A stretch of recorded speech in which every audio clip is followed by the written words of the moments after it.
अनमोल मोती कार्यक्रम में आपका स्वागत है। ओम शांति। जब भी कोई अकस्मात घटना हो जाती है, कोई मनुष्य को ना समझ में आने वाली बात हो जाती है, तो प्रायः कह देते हैं ये तो अनहोनी हो गई। परंतु क्या कभी अनहोनी हो सकती है, या जो होना होता है वही होता है? कर्मों की गति को अति गुह्य बताया गया है, और अगर उसकी गुह्यता को व्यक्ति हर समय स्मृति में ना रखे,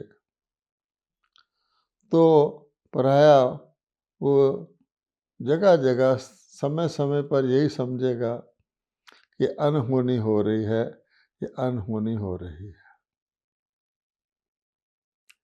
कहते हैं कि एक बार शिमला में एक बस जा रही थी।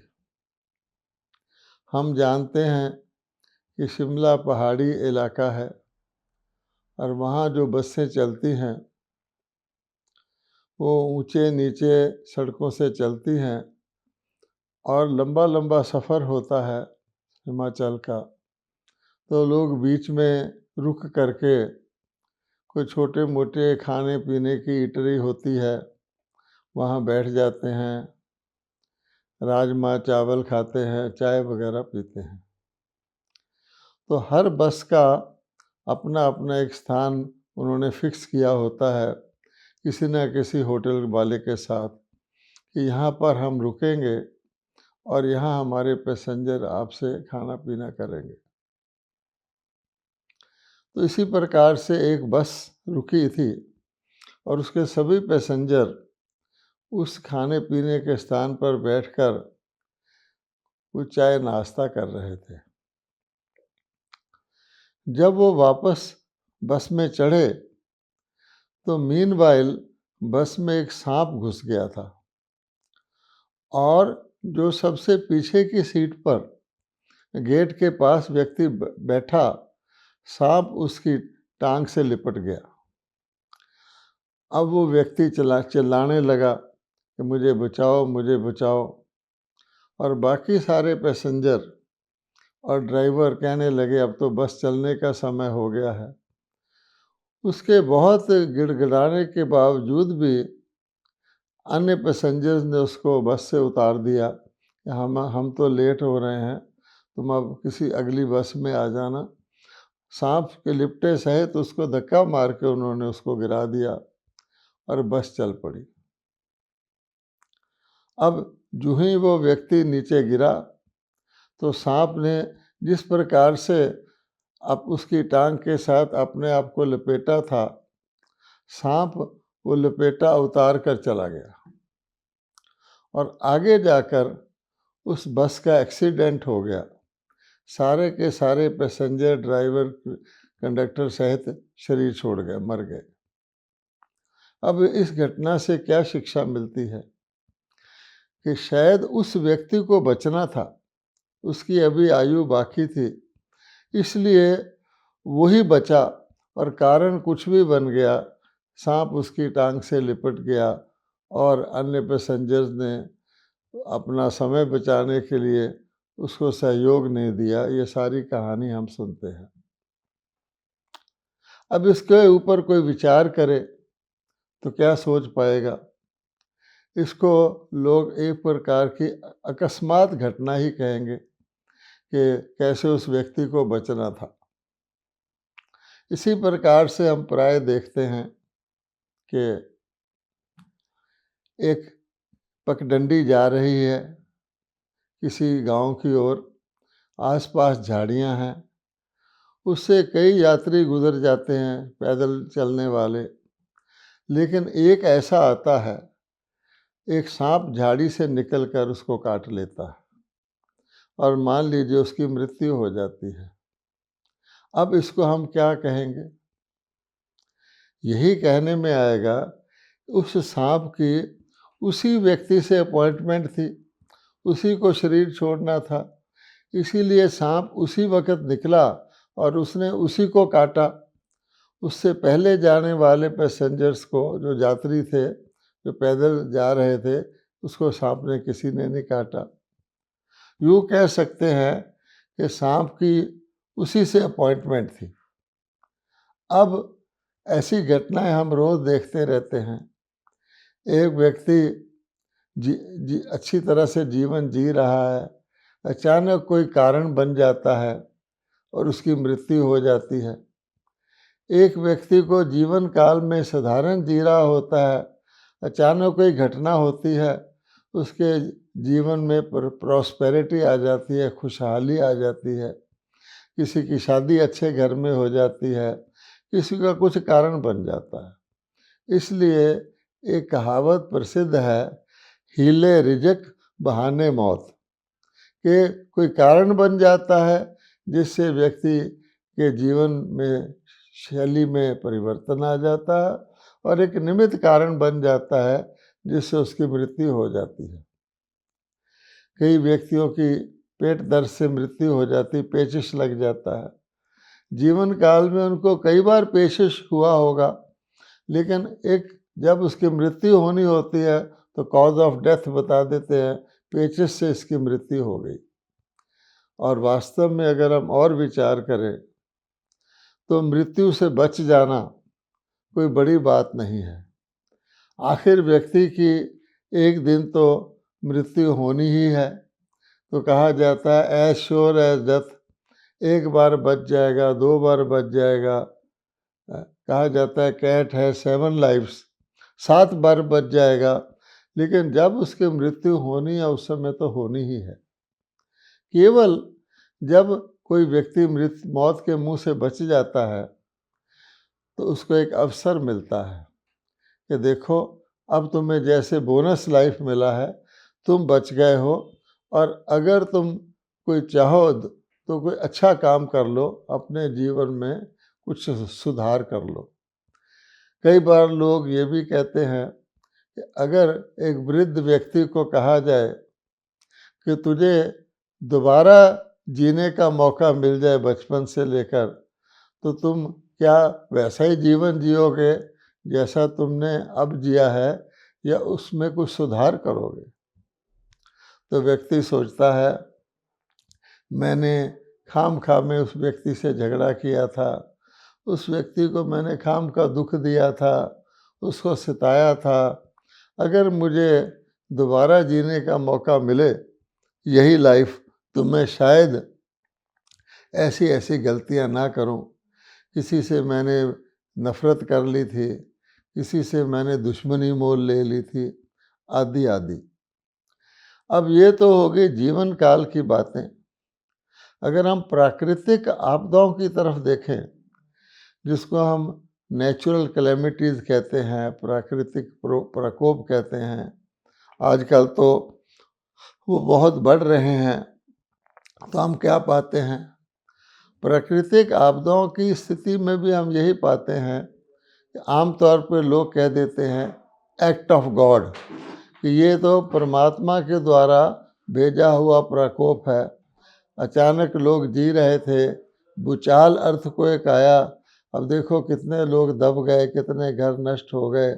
इस प्रकार की कई प्राकृतिक आपदाएं आती हैं, कहीं फ्लड आ जाता है, कहीं बारिश नहीं होती तो भूखमरी हो जाती है, आदि आदि। तो हम इसको एक्ट ऑफ गॉड कह देते हैं।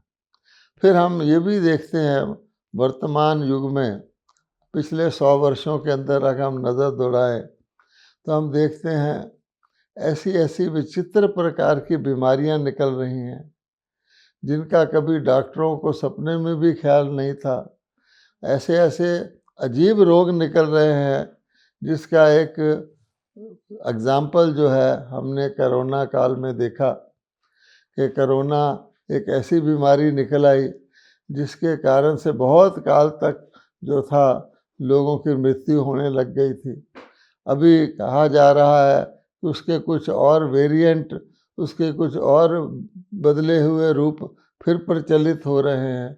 अब इसका कोई आम तौर पे बीमारी का पहले कारण बताया जाता था, उसका निवारण किया जाता था, लेकिन ऐसी ऐसी घटनाएं हो रही हैं तो मनुष्य सोचता है अब इसका व्यक्ति के कर्मों से क्या कनेक्शन है। अचानक हम यही सिंपथी करने लग जाते हैं। देखो कितने लोग बेमौत मारे गए हैं, बच्चे थे, छोटे छोटे माताएं थीं, बूढ़े थे, उन्होंने क्या दोष किया था जो वो कोरोना के शिकार हो गए। अच्छे बड़े हेल्दी लोग जो नॉर्मली लंबी लाइफ जीते वो भी कोरोना के शिकार हो गए। तो इसलिए अगर हम गौर करें तो ये चीज़ें हाल ही में हुई हैं। हम जानते हैं कि पहले समय में अच्छा समय जिसको हम कहते हैं, इस प्रकार की महामारियां नहीं हुआ करती थी। कई लोग कहते हैं कि व्यक्तियों के इंडिविजुअल एक्शंस यानी उनके व्यक्तिगत कर्मों का भी फल उनको मिलता है, उनके परिवार में समूह के कर्मों का भी उनको फल मिलता है, और सारे समाज की सारी मानवता के भी अगर कर्म यथार्थ हो जाते हैं तो उसका फल उनको फिर सामूहिक तौर पर इस प्रकार की महामारियों से, प्राकृतिक आपदाओं आदि से मिलता है। अब ये तो हो गई सोचने की बात, विचार करने की बात। अब इससे बचा कैसे जाए, क्वेश्चन ये पैदा होता है, इससे बचा कैसे जाए। तो इसके लिए अध्यात्म में कमल फूल का मिसाल दिया जाता है कि परिस्थितियां प्रतिकूल हों और व्यक्ति उन प्रतिकूल परिस्थितियों में भी न्यारा और प्यारा रह सके। तो कमल फूल का एग्जाम्पल यही बताता है कि नीचे उसके कीचड़ होता है, पानी होता है, जड़ें में बहुत कुछ होता है, लेकिन कमल पर उसका कोई असर नहीं होता। जैसे कोई चीज़ वाटर प्रूफ होती है, इसी प्रकार से वाटर प्रूफ, मड प्रूफ वो कमल का पुष्प होता है। तो देखना है कि क्या हम आजकल के इस युग में, जहाँ बहुत सारी घटनाएं हो रही हैं जिनको लोग अनहोनी की लिस्ट में गिनते हैं, उसमें भी क्या व्यक्ति उनके प्रभाव से बचकर अपना जीवन एक बचा सकता है, उनके प्रभावों से, दुष्प्रभावों से अपने आप को बचा सकता है, उनकी चिंताओं से, उनके दुखों से अपने आप को किसी प्रकार से भी सेफ रख सकता है। अब इसके लिए क्या करना होगा कि जैसे कहा जाता है एंटी ग्रेविटी, अर्थात जो साधारण चीज़ हो रही है उसके विरुद्ध हम उसके बिल्कुल विपरीत एक बहुत बड़ी शक्ति का प्रयोग करना पड़ता है। अब जैसे हम सब जानते हैं, ग्रेविटी एक धरती का एक ऐसा आकर्षण है जिसके लिए आज तक विज्ञान भी नहीं सोच पाया इसका कारण क्या है। आप किसी भी चीज़ को फेंकेंगे आसमान की तरफ, चाहे कोई गेंद फेंक दें, चाहे कुछ फेंक दें, चाहे बंदूक से गोली भी चला दें, वो चीज़ पुनः धरती की ओर वापस आ जाती है। और हम सब जानते हैं उसका कारण क्या है कि वो चीज़ें भारी होती हैं, और जो एटमॉस्फेयर होता है हमारा, जो ऊपर जाते जाओ तो हल्कापन आता जाता है। कहा जाता है the higher you go the lighter it is. अब इसलिए हम देखते हैं कि कितनी भी मेहनत करके कोई कितनी भी बड़े वज़न को उछाल दे, ताकत से दूर तक उछाल दे, फिर भी वो वज़न नीचे की ओर आ जाता है। उसको ग्रेविटी कहते हैं।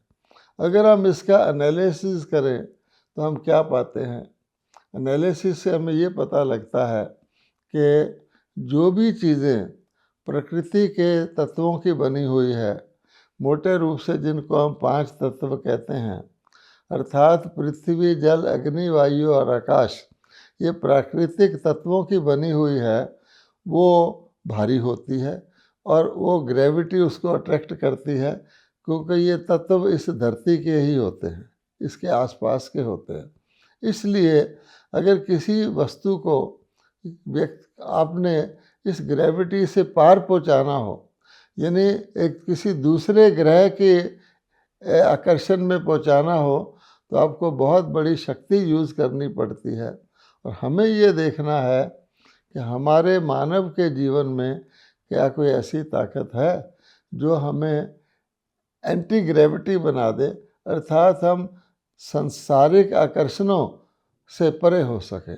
और उसको हम आध्यात्मिकता में हमें जो ईश्वरीय ज्ञान मिलता है उसमें हमें ये बताया जाता है कि आत्मा और शरीर हम दोनों मिलकर के जीव आत्मा बनते हैं।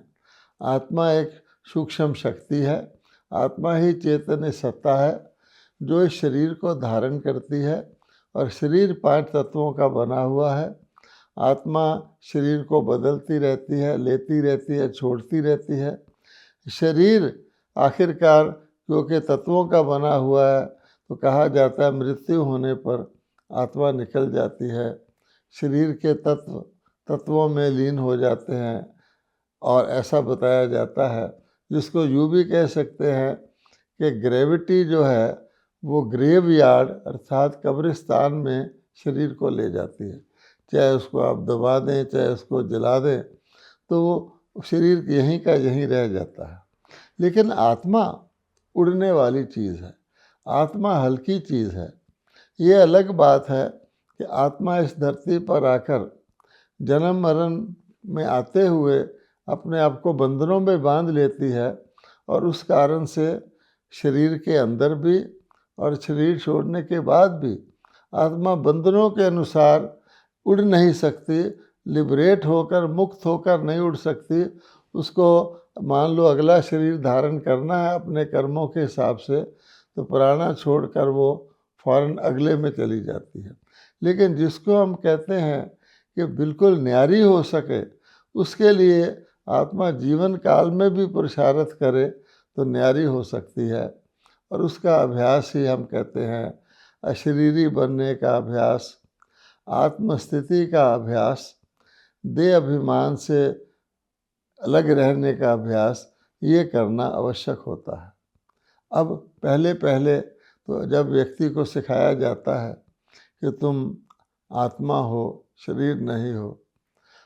अगर हम भगवत गीता भी पढ़ते हैं तो उसका प्रथम पाठ भगवानोवाच का, भगवान जब धरती पर आए उन्होंने यही शिक्षा दी कि तुम आत्मा हो, शरीर नहीं हो।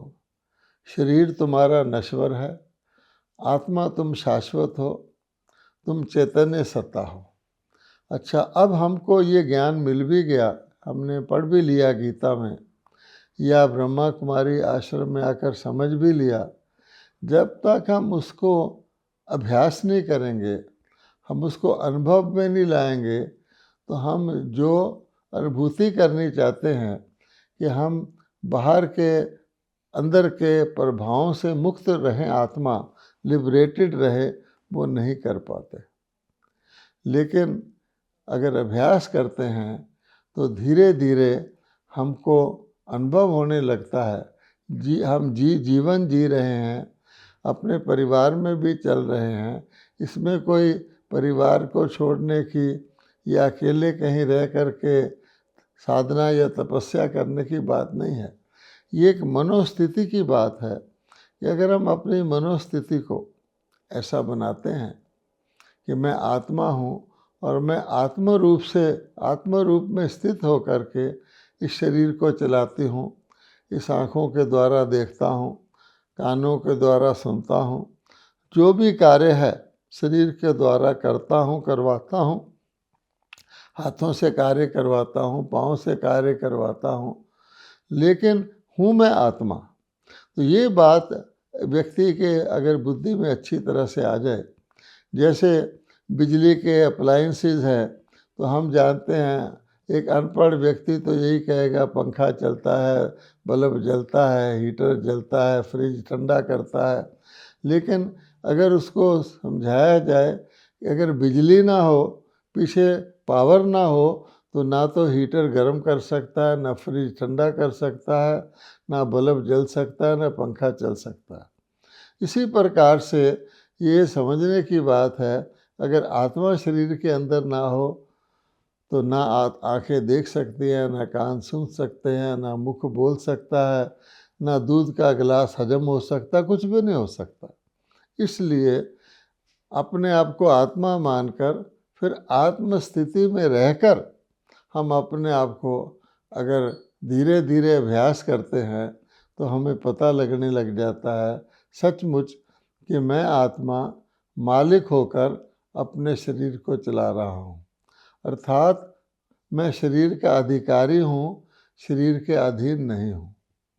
जैसे आप जानते हैं कि अभी अगर हम अपने आप को आत्मा नहीं समझेंगे तो हमारी आँखें जिस तरफ आकर्षित होंगी हम उस तरफ आकर्षित हो जाएंगे, हमारे कान जिस तरफ आकर्षित होंगे हम उस तरफ आकर्षित हो जाएंगे। परंतु अगर हम आत्मा मान के चलेंगे तो हम अपने आँखों को ऑर्डर करेंगे, आँखों को डायरेक्शन देखेंगे कि तुमको ये देखना है और ये नहीं देखना है।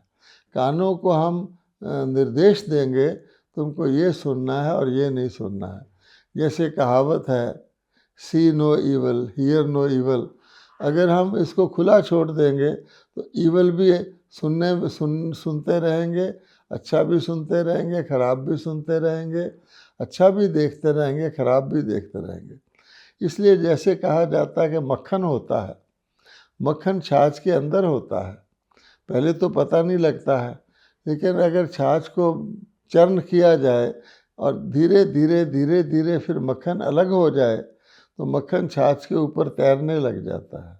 था तो वो छाछ के अंदर ही, उस समय तो अलग नहीं दिखता था, लेकिन एक बार ही अलग हो जाए, ऊपर तैर रहा हो, तो व्यक्ति मक्खन का एक ज़रा सा ज़र्रा भी, एक छोटा सा टुकड़ा भी दोबारा छाछ में नहीं मिला सकता। इसी प्रकार से अगर व्यक्ति आत्मस्थिति का अभ्यास करने लग जाए तो फिर उसको पक्का पता लग जाता है कि मैं आत्मा ही इस शरीर को चलाने वाली हूँ। फिर ऐसा नहीं कि घोड़ा सवार को नचाए, बल्कि सवार की आज्ञा के अनुसार ही घोड़ा चलता है। जब हम इस स्थिति को पहुँच जाते हैं फिर हम न्यारा और प्यारा जीवन व्यतीत कर सकते हैं। न्यारा और प्यारा का अर्थ क्या है कि जहाँ हमें न्यारा होना है वहाँ हम न्यारे हो सकें, जहाँ हमें प्यारा होना है वहाँ हम प्यारे हो सकें। अगर हम ऐसा नहीं अभ्यास करते तो क्या होता है, कई बार जहाँ हमें न्यारा होना होता है वहाँ हम प्यारे हो जाते हैं और जहाँ हमें प्यारा होना होता है वहाँ न्यारे हो जाते हैं।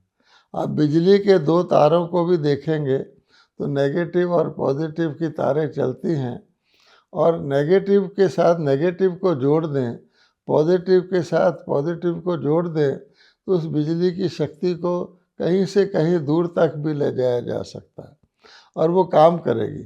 लेकिन अगर गलती से हम पॉजिटिव को नेगेटिव से जोड़ दें, नेगेटिव को पॉजिटिव से जोड़ दें तो क्या होता है, आप देखते हैं एक बहुत बड़ा स्पार्क निकलता है और फ्यूज़ हो जाता है, अर्थात बिजली आगे जाती ही नहीं।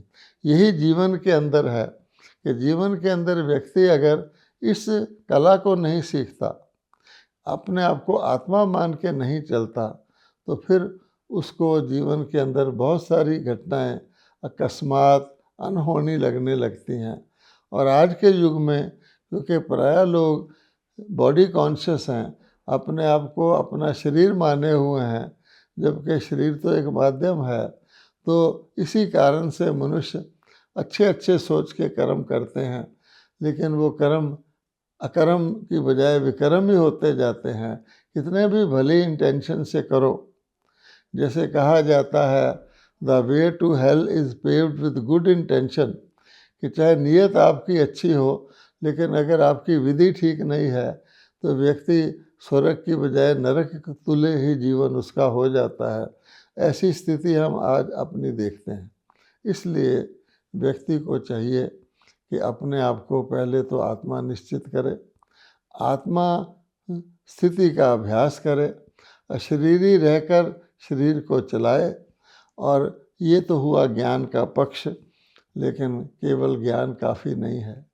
बहुत जन्मों के संस्कार जो हमारे हैं, अपने आप को शरीर मानकर चलने के, वो स्वाभाविक से हो गए हैं और जो हम हमारे स्वाभाविक संस्कार शुरू में थे सतयुग में कि हम आत्मा इस शरीर को चलाते हैं, वो आज मुश्किल लगने लगे हैं। यद्यपि हम कहते हैं कि हमारे पूर्व देवताओं का देवता अमर थे और उनका लोक अमर लोक कहलाता था, आज हम अपने लोक को मृत्यु लोक कहते हैं। वो भी शरीरधारी थे, हम भी शरीरधारी हैं, तो अमर लोक क्यों कहलाता था और हम मृत्यु लोक क्यों कहलाते हैं, कभी हमने इस पर गौर नहीं किया। लेकिन अब हमें आध्यात्मिक शिक्षा जो मिलती है उससे पता लगता है उस समय सभी के सभी अपने को आत्मा मानकर और आत्मा की शक्ति को धारण किए हुए शरीर को चलाते थे स्वाभाविक तौर पे। तो ऑटोमेटिकली आंखें वही देखती थी जो उनको देखना चाहिए और उतना ही देखती थी जितना उनको देखना चाहिए। हर इंद्री इसी प्रकार से कार्य करती थी, यथार्थ रीति से कार्य करती थी, यथार्थ समय पर, यथार्थ स्थान पर, यथार्थ विधि से कार्य करती थी।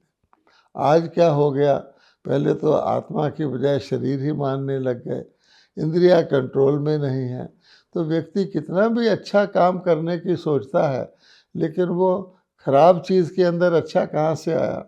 कूड़े के ढेर में कोई अच्छी चीज़ भी हो वो भी कूड़े जैसी ही हो जाती है।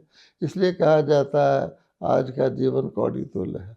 अब इसमें लास्ट बात हम ये बतानी चाहते हैं कि ये ज्ञान होने के बाद भी आत्मा निर्बल हो चुकी है, पुराने जन्मों के संस्कारों के अधीन हो चुकी है, इसलिए आत्मा को मनोबल चाहिए अपनी इस विधि को कार्यान्वित करने के लिए।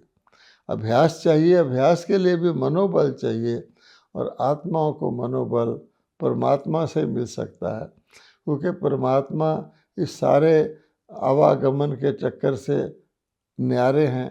परमात्मा इस सृष्टि के रचयिता और बीज रूप है, सर्वशक्तिवान है। तो गीता में जो योग का वर्णन किया गया है कि मेरे साथ योग लगाओ तो तुम्हारे पाप भस्म होंगे, उसका यही भाव अर्थ है कि हम अपने आप को आत्मा समझकर परमपिता परमात्मा को याद करें, क्योंकि आत्मा ही परमात्मा को याद कर सकती है। शरीरधारी बन के हम नहीं कर सकते और उनसे शक्ति लें, परमात्मा का परिचय प्राप्त करें और उस शक्ति से हमारे अंदर मनोबल आएगा, जिससे हम जो अभ्यास करना चाहते हैं वो कर पाएंगे और धीरे धीरे हम अपनी आत्मिक स्थिति, संपन्नता, संपूर्णता की स्थिति को पाएंगे। तब हम कंट्रोल करके आत्मा अपनी मर्जी से यथार्थ श्रेष्ठ कर्मों को कर सकेगी, जिसकी हर व्यक्ति को इच्छा रहती है। ओम शांति।